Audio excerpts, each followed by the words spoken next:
These little-known shocking facts about legendary Sophia Loren will blow your mind. Did you know Sophia Loren survived a bomb blast with a shrapnel injury on her face? Or the fact that she got married to the same person twice? Did you know it took her special medical process to have her own children? Stay tuned to learn many such little-known facts about this iconic Italian actress, Sophia Loren.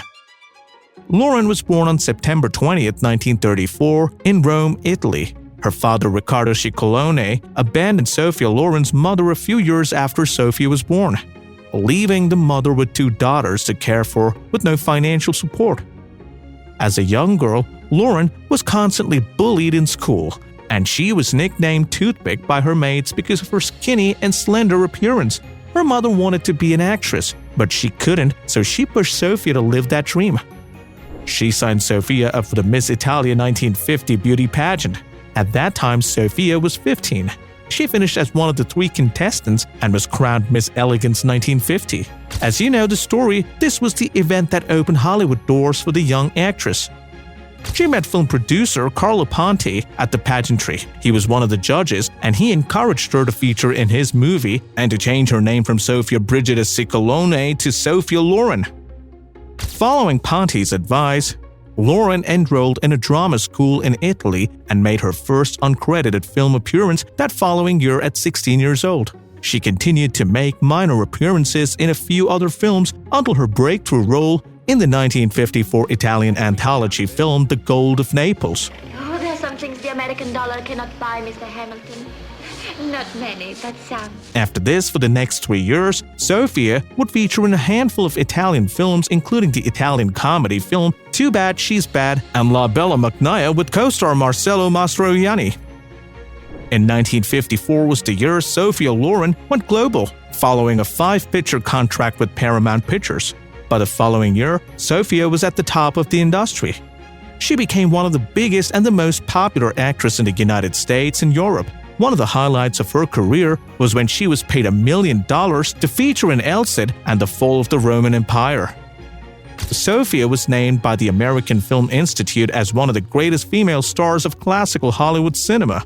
She is the only surviving person of the AFI's list of the 25 greatest female stars of American history. Sophia had a very painful childhood. Her mother had struggled to provide for a family of 3 as her father had abandoned them. She vowed never to forgive her father, and she stuck to her words. Loren only saw her dad 3 times until his death.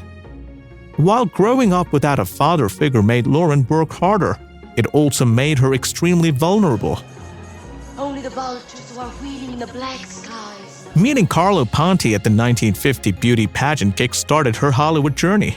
Ponti was an experienced Italian producer who had worked with a lot of top talents in the industry, so he knew exactly what Sophia needed to do to become one of the greatest.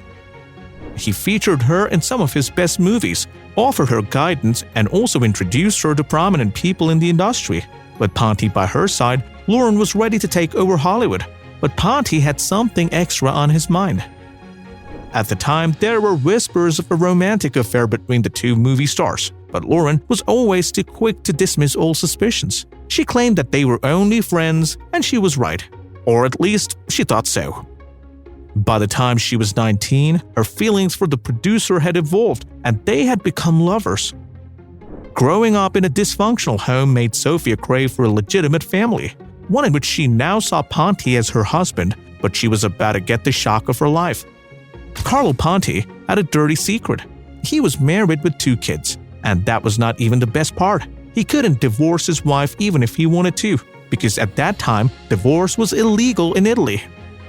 Carlo fled to Mexico with Sophia, and there he filed a divorce against his wife and married his newfound love. But things were rarely this easy. The Italian government had declared them wanted, charging Sophia with concubinage and her married lover with bigamy. So what did they do? Well, the marriage was called off, but fate still found some way to bring them back together again. They would apply for French citizenship in their later years, and once that was approved, they got married under the French law on April 9, 1966. They were married for 40 years until Carlo died in 2007. Loren needed one final ingredient after her marriage with Carlo to complete her dream: legitimate family, children. The actress loved children a lot, and she became depressed when she struggled to have kids of her own. "I simply love kids," she confessed to the Daily Mail. "I would befriend child actors and then stay in touch with them long after shooting had finished." The Italian actress, during the early years of her marriage, suffered 2 miscarriages, and on one such occasion, the doctor told her that she might never be able to have her own children. "Losing 2 babies made me feel like such a failure," the actress told Daily Mail. Did she ever have kids?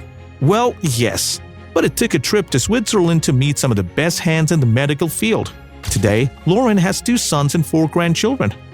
You look at Sophia's legacy, and you might be tempted to attribute a lot of success to Ponti's support. Well, that's not entirely true. Sophia retains her place in Hollywood because of a simple common truth. She worked hard, really hard. Between 1950 and 1955, she made appearances in over 35 films, but this took a serious toll on her body. I can have you closed down just like that. Oh no! She had persistent panic attacks, which were caused by stress and anxiety. Loren was under medical guidance for a few weeks, but she was advised to cut down on the workload. But the stress was not the only reason for the panic attacks. A few people in Hollywood were intentionally making life miserable for the Italian actress. Like all the best stories, Sophia had her own fair share of ill treatment from producers, directors, and even co-actors. One such unique instance was with co-star Marlon Brando. Sophia remembers the first time she met the actor. He busted the door of her dressing room open and took a good look at the portrait on the wall and said, "You are sick, emotionally disturbed. You should see a psychiatrist." Classic way to introduce yourself, right? Marlon would even try to harass her sexually, and Sophia would have to scream her guts out before he stopped. The actor finally got the moment he'd been waiting for. They had a kiss scene in the film, and Brando would make sure it was one Sophia would remember for a lifetime. Brando fooled around, which led to the kiss scene being repeated multiple times, and on their final kiss, he bit Sophia's lips so hard that she started bleeding. It's no surprise that the 2 movie stars never worked again. With a career spanning over 6 decades, 5 special Golden Globes, a Grammy Award, a BAFTA Award, and a host of other impressive achievements, Sophia Loren has cemented her status as a Hollywood icon and one of the finest gems of the industry. Sophia Loren, now 88, is so not looking a day over 50 and enjoys her serene life with her grand estate in Geneva, Switzerland.